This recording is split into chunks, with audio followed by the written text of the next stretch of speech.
ابو قحافہ کے بیٹے، کیا اللہ کی کتاب میں ہے کہ تمہیں اپنے باپ کی میراث مل جائے اور مجھے اپنے باپ؟ خدا رحمان الرحیم، سبایت کامل ہے اللہ کے لیے ان نعمتوں پر جو اس نے عطا فرمائی، اور اس کا شکر ہے اس سمجھ پر جو اس نے اچھائی اور برائی کی تمیز کے لیے عنایت کی ہے، اور اس کی ثنا و توصیف ہے ان نعمتوں پر جو اس نے پیشگی عطا کی ہے، ان ہماگیر نعمتوں پر جن کے عطا کرنے میں اس نے پہل کی اور ان کی نعمتوں کی فراہمی میں فراوانی فرمائی، اور ان نعمتوں کی تکمیل تواتر سے کی۔ یہ نعمتیں دائرہ شمار سے وسیع تر ہیں، اور ان کے ادائے شکر کی حدود تک رسائی بہت بعید ہے، اور انسان ان کی بے پایانی کا ادراک کرنے سے قاصر ہے۔ نعمتوں میں اضافہ اور تسلسل کے لیے لوگوں کو شکر کرنے کی ہدایت کی۔ حمد کا حکم اس لیے دیا کہ نعمتوں میں فراوانی ہو، ایسی نعمتوں کی طرف مقرر دعوت دی جو خود بندوں کے لیے مفید ہے۔ اور میں گواہی دیتی ہوں کہ اللہ کے سوا کوئی عبادت کے لائق نہیں، وہ یکتا ہے، اس کا کوئی شریک نہیں۔ کلمہ شہادت ایسا کلمہ ہے کہ اخلاص در عمل کو اس کا نتیجہ قرار دیا۔ نہ ان کی صورت گری میں اس کا کوئی مفاد تھا، وہ صرف اپنی حکمت کو آشکار کرنا چاہتا تھا اور اطاعت و بندگی کی طرف توجہ دلانا چاہتا تھا، اور اپنی قدرت کا اظہار کرنا چاہتا تھا، اور مخلوق کو اپنی بندگی کے دائرے میں لانا چاہتا تھا، اور اپنی دعوت کو استحکام دینا چاہتا تھا۔ پھر اس نے اپنی اطاعت کو باعث ثواب اور معصیت کو موجب عذاب قرار دیا، تاکہ اس کے بندے اس کے غضب سے بچے رہیں اور اس کی جنت کی طرف گامزن رہیں۔ اور میں گواہی دیتی ہوں کہ میرے والد محمد صلی اللہ علیہ وآلہ وسلم اللہ کے اب اور اس کے رسول ہیں۔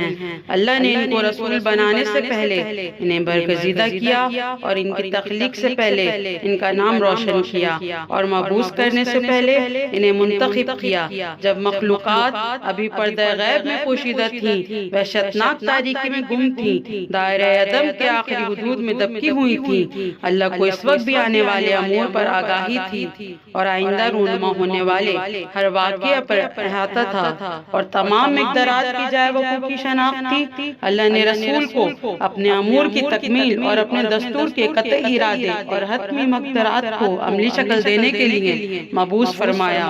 اس وقت اقوام عالم کو اس حال میں پایا کہ وہ دینی اعتبار سے فرقوں میں بٹی ہوئی تھیں، کچھ اپنے آتش قدوں میں منہمک اور کچھ بتوں کی پوجا پاٹ میں مصروف، معرفت کے باوجود اللہ کی منکر تھیں۔ بس اللہ تعالیٰ نے میرے والد گرامی محمد صلی اللہ علیہ وآلہ وسلم کے ذریعے اندھیروں کو اجالا کر دیا، اور دلوں سے انہام کو اور آنکھوں سے تیرگی کو دور کر دیا۔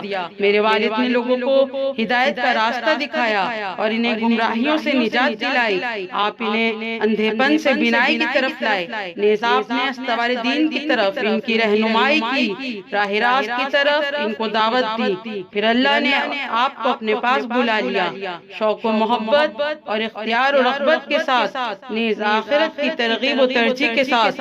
اب محمد صلی اللہ علیہ وآلہ وسلم دنیا کی تکلیفوں سے آزاد ہیں، مقرب فرشتے ان کے گرد حلقہ و گوش ہیں۔ آپ رب غفار کی خوشنودی اور خدائے جبار کے سایہ رحمت میں آسودہ ہیں۔ اللہ کی رحمت ہو اس کے نبی امین پر جو ساری مخلوقات سے منتخب و پسندیدہ ہیں، اور اللہ کا سلام اور اس کی رحمت اور برکتیں ہوں آپ پر۔ پھر اہل مجلس کی طرف متوجہ ہوئی اور فرمایا، اللہ کے بندو، تم ہی تو اللہ کے امر و نہی کے مخاطب ہو، اللہ کے دین اور اس کی وحی کے احکام کے ذمہ دار ہو۔ تم اپنے نفسوں پر اللہ کے امین ہو، دیگر اقوام کے لیے اس کے دین کے بھی مبلغ تم ہو، اس کی طرف سے برحق رہنما تمہارے درمیان موجود ہیں، اور تم سے عہد و پیمان بھی پہلے سے لیا جا چکا ہے۔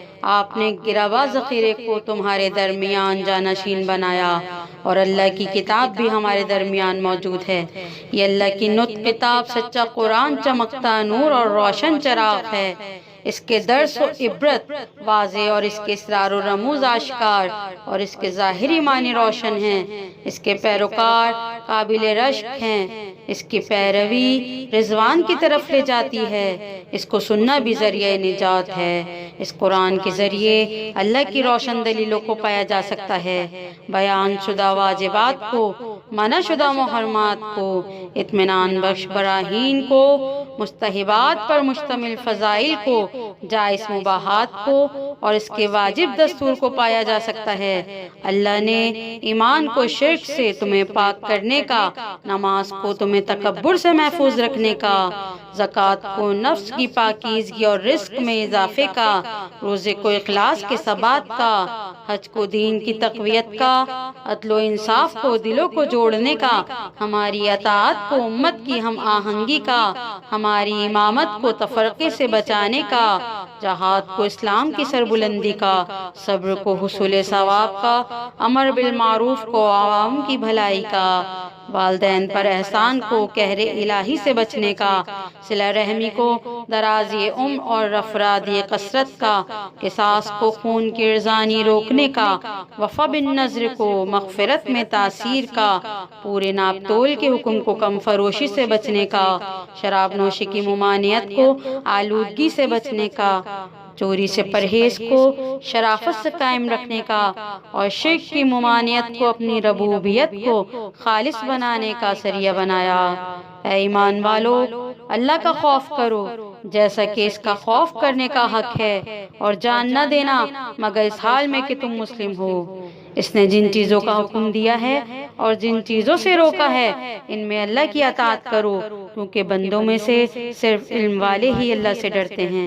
پھر فرمایا، لوگو تمہیں معلوم ہونا چاہیے کہ میں فاطمہ ہوں اور میرے والد محمد صلی اللہ علیہ وآلہ وسلم ہیں، اور میرا حرف آخر وہی ہوگا جو حرف اول ہے۔ میرے قول میں غلطی کا شائبہ تک نہ ہوگا اور نہ میرے عمل میں لغزش کی آمیزش ہوگی۔ بتحقیق تمہارے پاس خود تم ہی میں سے ایک رسول آیا ہے، تمہیں تکلیف میں دیکھنا اس پر شاک گزرتا ہے، وہ تمہاری بھلائی کا نہایت خواہاں ہے اور مومنین کے لیے نہایت شفیق و مہربان ہے۔ اس رسول کو تم نسب کے حوالے سے پہچاننا چاہتے ہو تو وہ میرے باپ ہیں، تمہاری عورتوں میں سے کسی کا نہیں، وہ میرے چچا زاد علی کے بھائی ہیں، تمہارے مردوں میں سے کسی کا نہیں۔ یہ نسبت کس درجہ باعث افتخار ہے۔ رسول اللہ صلی اللہ علیہ وآلہ وسلم نے اللہ کے پیغام کو واشکاف انداز میں تنبیہ کے ذریعے پہنچایا۔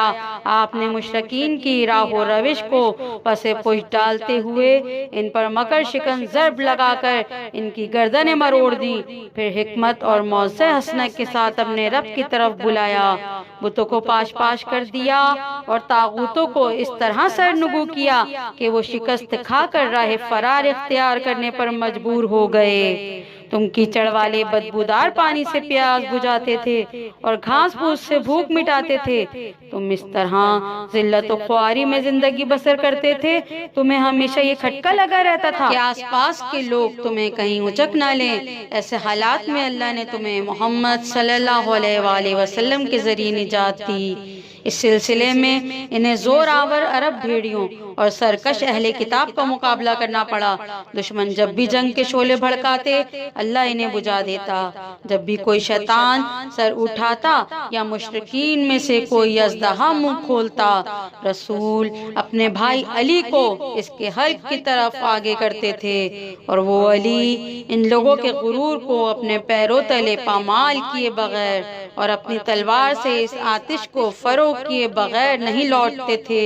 وہ راہ خدا میں جاں فشاں اللہ کے معاملے میں مجاہد، رسول اللہ کے نہایت قریبی اور اولیاء اللہ کے سردار تھے۔ وہ جہاد کے لیے ہمہ وقت کمر بستہ امت کے خیر خواہ، عزم محکم کے مالک اور راہ حق میں جفا کش تھے۔ راہ خدا میں وہ کسی کی ملامت کی پرواہ نہیں کرتے تھے، مگر تم ان دنوں عیش و آرام کی زندگی بسر کرتے تھے، ساتھ رہتے تھے، تم اس انتظار میں رہتے تھے کہ ہم پر مصیبتیں آئیں اور تمہیں بری خبریں سننے کو ملیں۔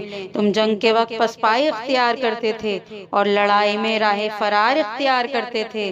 پھر جب اللہ نے اپنے نبی کے لیے مسکن انبیاء اور برگزیدگان کی قرارگاہ آخرت کو پسند کیا تو تمہارے دلوں میں نفاق کے کانٹے نکل آئے اور دین کا لبادہ تار تار ہو گیا، ضلالت کی زبانیں چلنے لگی، بے مایہ لوگوں نے سر اٹھانا شروع کیا اور باطل کے سرداروں نے گرجنا شروع کیا۔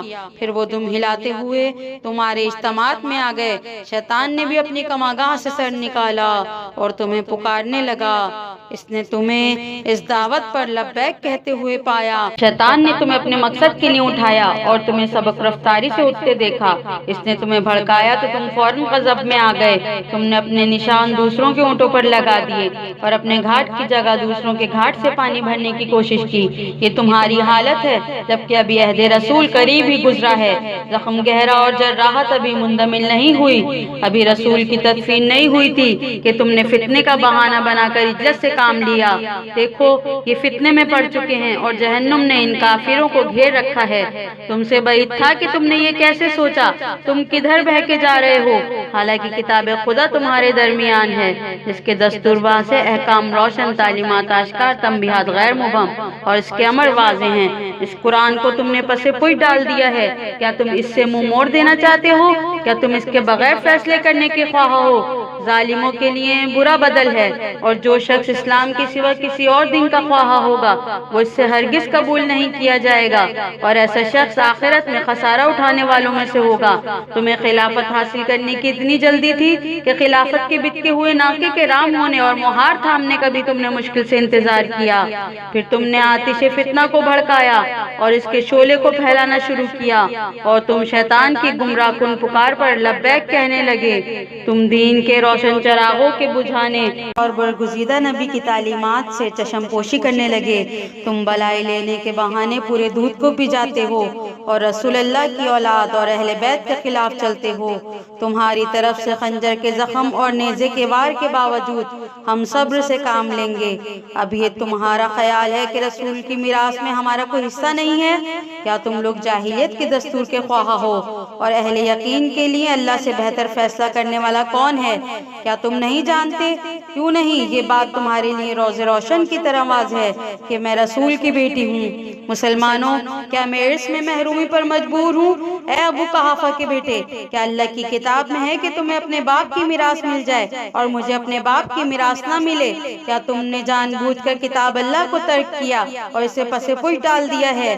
حضرت ام ہانی کا بیان ہے کہ حضرت فاطمہ نے سہم ذی القربہ کا مطالبہ کیا تو ابو بکر نے کہا، میں نے رسول اللہ سے سنا ہے کہ ذی القربہ کا حصہ میری زندگی میں تو ان کو ملے گا، لیکن میری زندگی کے بعد ان کو نہیں ملے گا، جبکہ قرآن کہتا ہے اور سلیمان داؤد کے وارث بنے۔ اور یحییٰ بن زکریا کے ذکر میں فرمایا، جب انہوں نے خدا سے عرض کی، بس تو مجھے اپنے فضل سے ایک جانشین عطا فرما جو میرا وارث بنے اور آل یعقوب کا وارث بنے۔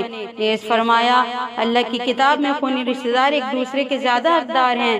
نیز فرمایا، اللہ تمہاری اولاد کے بارے میں ہدایت فرماتا ہے کہ ایک لڑکے کا حصہ 2 لڑکیوں کے برابر ہے۔ نیز فرمایا، اگر مرنے والا مال چھوڑ جائے تو اسے چاہیے کہ والدین اور قریبی رشتہ داروں کے لیے مناسب طور پہ وصیت کرے۔ اس کے باوجود تمہارا خیال ہے کہ میرے باپ کی طرف سے میرے لیے نہ کوئی وقت ہے، نہ عرص اور نہ ہمارے درمیان کوئی رشتہ؟ کیا اللہ نے تمہارے لیے کوئی مخصوص آیت نازل کی ہے جس میں میرے والد گرامی شامل نہیں ہیں؟ کیا تم یہ کہتے ہو کہ 2 مختلف دین والے باہم وارث نہیں بن سکتے؟ کیا میں اور میرے والد ایک ہی دین سے تعلق نہیں رکھتے؟ کیا میرے باپ اور میرے چچا زاد علی سے زیادہ تم قرآن کے عمومی و خصوصی احکام کا علم رکھتے ہو؟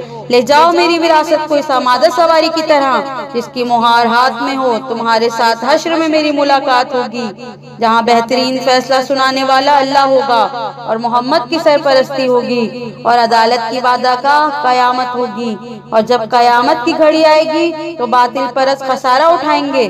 اس وقت ندامت سے کوئی فائدہ نہیں ملے گا۔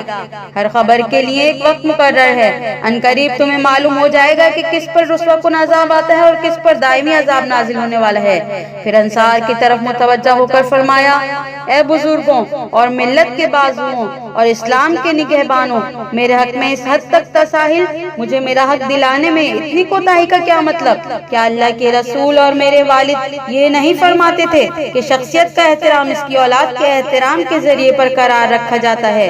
کس سرحد سے تم نے بدعت شروع کر دی اور کتنی جلدی اندر کی غلاظت باہر نکل آئی، حالانکہ تم میری کوششوں میں تعاون کر سکتے تھے اور میرے مطالبے کی تائید و حمایت کر سکتے تھے۔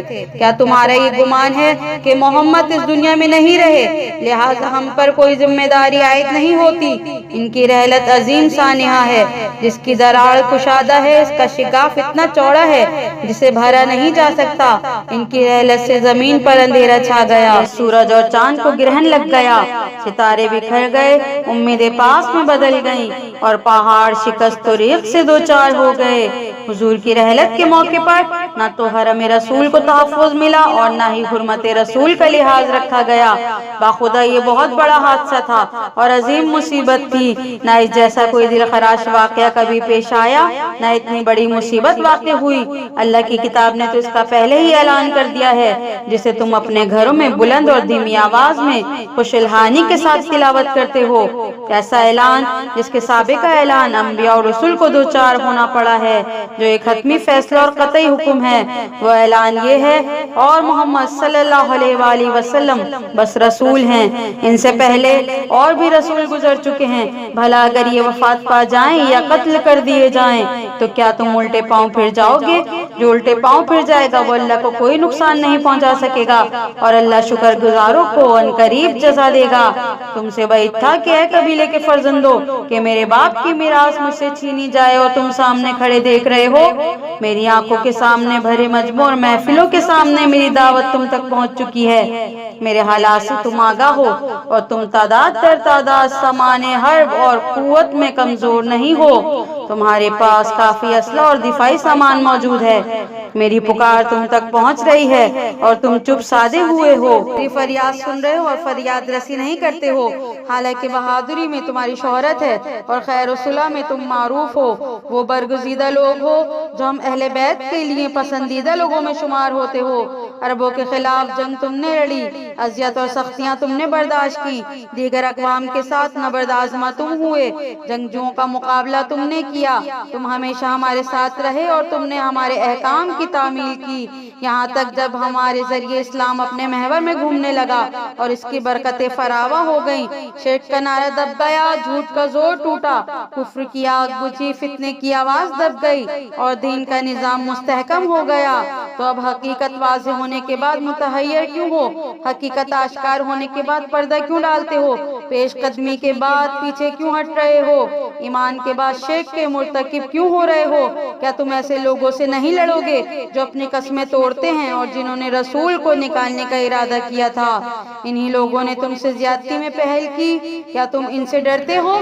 اگر تم مومن ہو تو اللہ اس بات کا زیادہ حقدار ہے کہ تم اس سے ڈرو۔ اچھا میں دیکھ رہی ہوں تم راحت طلب ہو گئے ہو، اور جو شخص امور مملکت چلانے کا زیادہ حقدار تھا اسے تم نے نظر انداز کر دیا، تم نے اپنے لیے کا جافیت تلاش کر لیا اور تنگ دستی سے نکل کر تونگری حاصل کر لی، تم نے ایمان کی جو باتیں یاد کی تھی انہیں ہوا میں بکھیر دیا، اور جس کھانے کو گوار سمجھ کر نکل لیا تھا اسے نکال پھینکا۔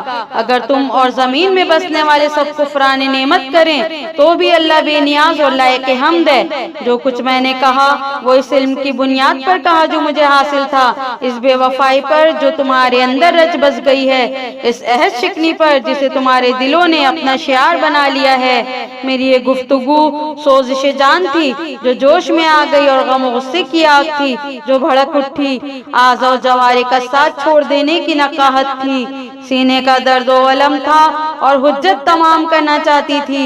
اقتدار کے اونٹ کو سنبھالو، اس پر پالان کس لو، مگر یاد رکھو کہ اس کی پیٹھ مجروح اور پاؤں کمزور ہیں، دائمی آر و ننگ اس کے ساتھ ہے اور اللہ تعالیٰ کے غضب کی نشانی ہوگی، اور ساتھ ابدی آر و ننگ ہوگا۔ یہ اس آتش سے وابستہ ہے جو اللہ نے بھڑکائی ہے، جس کی تپش دلوں تک پہنچتی ہے۔